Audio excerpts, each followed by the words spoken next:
Hi, I'm Cynthia from Artbeads.com, and here today I have with me Sherry.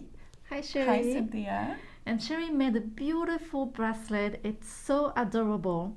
And I asked Sherry if she could show us how to make it.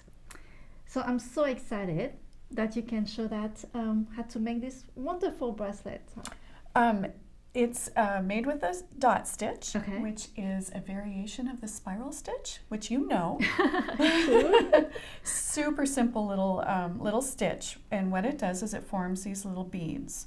This is a smaller size, and then I've got a little larger one here. Those are so cute. And super cute, yeah, and really easy. Okay, well, let's try. I played with these seed bead blends and I grabbed a palette of colors and mixed them all up, and then just experimented with different sizes and different colors and made a whole bunch of beads, every one different. That's what's so fun about the blends, is to really be able to mix up the colors and make it your own. Oh, so great. anyway, we're going to start? Yes. Okay. Let me put my glasses first. Me too. Okay, so we've got about a yard of thread, and this is the KO thread, which I like, but you could also use wildfire, fire line, and a nice long needle. We're going to make this smaller size bead, and which uses the little 11-aught seed beads, and then the little bicones, and then the little larger size seed bead, and so on. Okay. But first we need 5 11-aught beads for our core, and this core isn't going to really show much,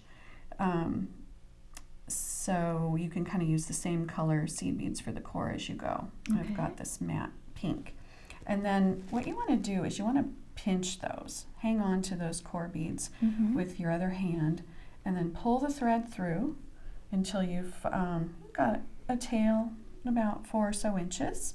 Okay. Hanging on to the... Better hold the tail with your fingers. Hold the tail, right? Yeah. Okay. With the core beads pinched, now you're going to pick up and make your first loop of beads. And so for this size, we're going to have 111, and I've got this pretty little pink, and then I'm going to do a bright green bicone, and then one of the shiny pink ones, larger size, and then back we're going to go to the bicone, and then the little pink bead. Yeah, and that's going to be your first loop. And so what you're going to do is you're going to run your needle back through all 5 of those core beads, going from the tail through, right, and then pull it through. And it forms a little loop. Like that? Yes, okay. Exactly. And so now you're going to do that 4 more times. Okay. 5 loops. So again, you want to have access to those core beads, so I like to pinch them. And then you're going to grab up that little pattern, got your little seed bead, little bicone, bigger seed bead, bicone, and little seed bead, and then go through the core again. Okay. All 5.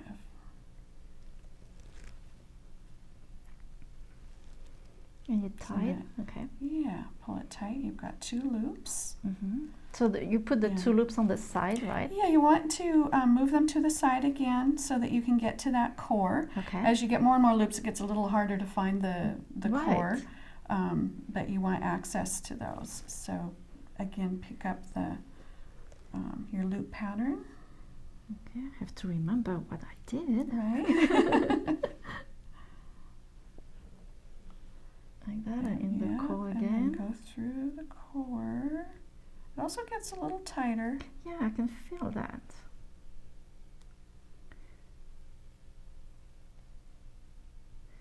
Oh, that looks really pretty already. Cute? Yes. Yeah.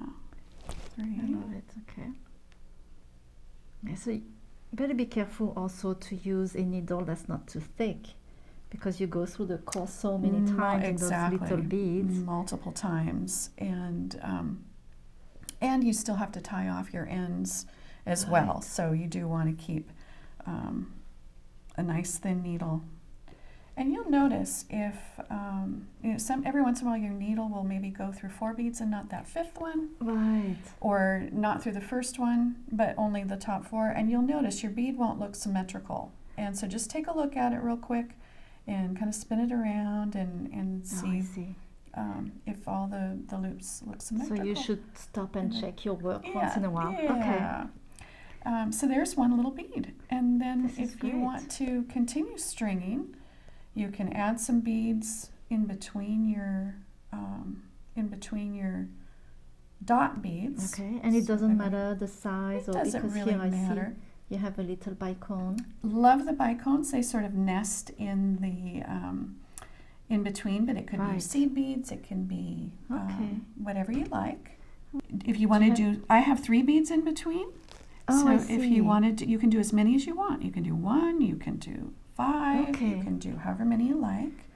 I have just one of these larger ones here, but you can add. Okay. I really like the way how you Like. did it here, so Okay. I'm gonna copy it. Okay. So I have like those beads, Mhm. and I go back to And now you pick up 5 of your core the beads core again. again, okay?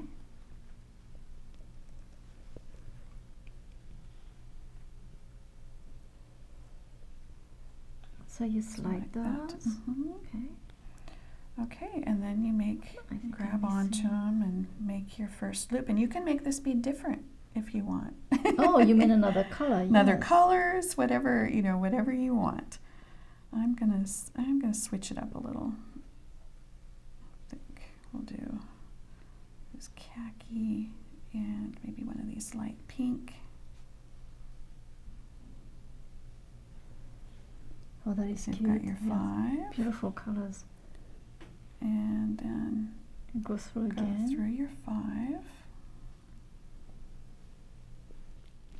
My thread is sliding, and I should make sure that my beads are always against the other one. You want to bring it against them, but what you're going to find is as you get to about that 3rd loop, it's going to get loose again. Each time you make one of Oh. those loops, it's going to kind of loosen up. So for the Okay. first couple, I don't worry too much about them being up against the bead. Okay. It kind of seems like it's going to get loosened anyway. So Okay. first couple, don't worry too much about it. And then at about that 3rd loop, it gets a little fussy. So we've got 2nd loop on the needle, Yes. back through the core, pull it tight, and you can see I've got I see. I've got a gap here, Right. and I could fuss with that right now, but it's going to loosen up again next time I put my beads on. I sort of Okay. learned. I think I.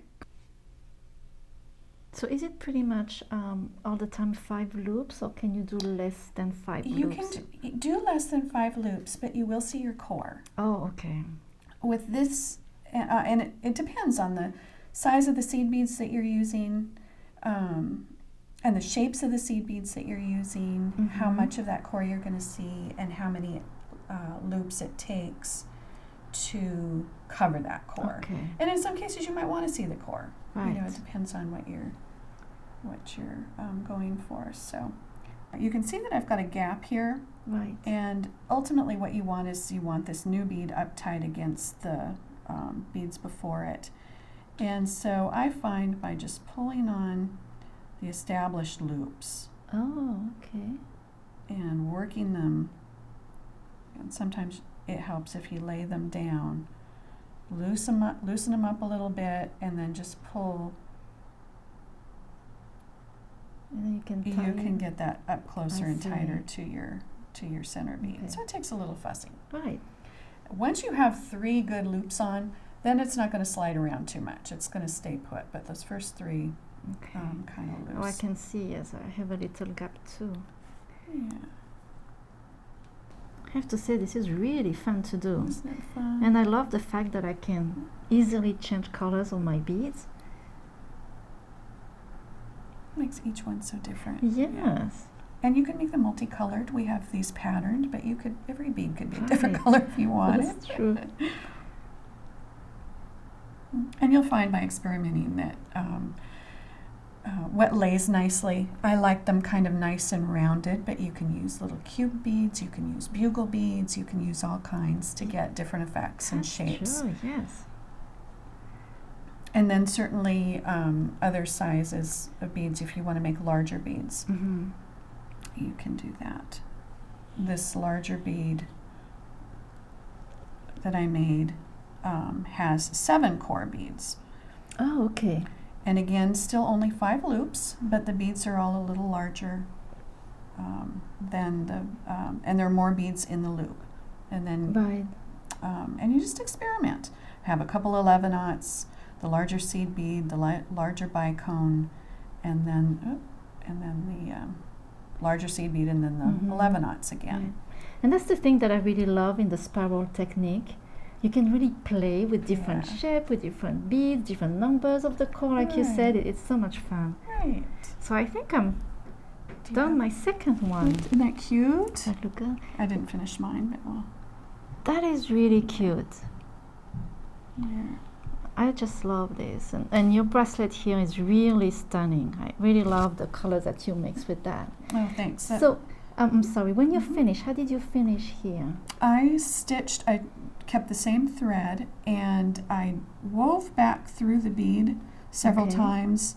And then you can go, like you said before, you end up going through that core quite a bit. So if you can go back through the core and then around through a loop or through a loop and around through the core, that's great. If you want to tie them off with a knot, you can. Okay. Otherwise, just weaving through works well to finish that off. So I secured the beads, that very last bead, Mhm. and then I just stitched my thread directly to the clasp. Okay. You could stitch to a Easy. jump ring if you wanted to, and then Right. attach to a clasp, or stitch directly to the clasp. Okay, yeah. And I would like to show also those other pieces that you made, that they are very cute. So this is exactly the same technique, and you Right. made those really cute earrings here. Right, right. And I really love how you did this one, that you finish even with some more seed bead. And I guess you did the same finishing here, right? Again, stitch directly to the clasp. And you can either start this design with a bicone on the end. I didn't. Okay. I made the bead, and then I did the bicone, and then I stitched it to the ear wire, and then I Mhm. went back through, Oh, I see. added the beads on that end, and then tied off. So I didn't plan ahead when I made the first pair. It looks great. And it though. turned out easy because you get the beads nice and secure Right. by weaving back and forth through the loops, and so it's flexible. Okay. And this, oh, I love this necklace. I think this is wonderful. And it's just a bunch of beads, right? Right. And you use then some seed beads in In between between. and a bicone, Mm-hmm. I think. Yeah. And there is no clasp. No clasp. When I got it to the length that I wanted, then I just wove into that very first bead that I started with to tie Okay. off the strand, and then tied the tail from the beginning back into the end of the bead pattern. So Okay. endless. Right. Yeah. And what I love is you made it so long that it can be a double, Right. a double necklace, so you You can can make it longer. I can see that Or- when you start, you cannot Right. stop. Right. Or as a lariat, or however you like it. Yeah. That's true. It's really fun. Well, I hope you had fun watching this video, and if you made any project with this technique, we will love to see your pictures that you can send on our Facebook or our Instagram. And you can find all the list of the components and instruction on our learning center on artbeads.com. So thank you very much for joining us, and see you next time.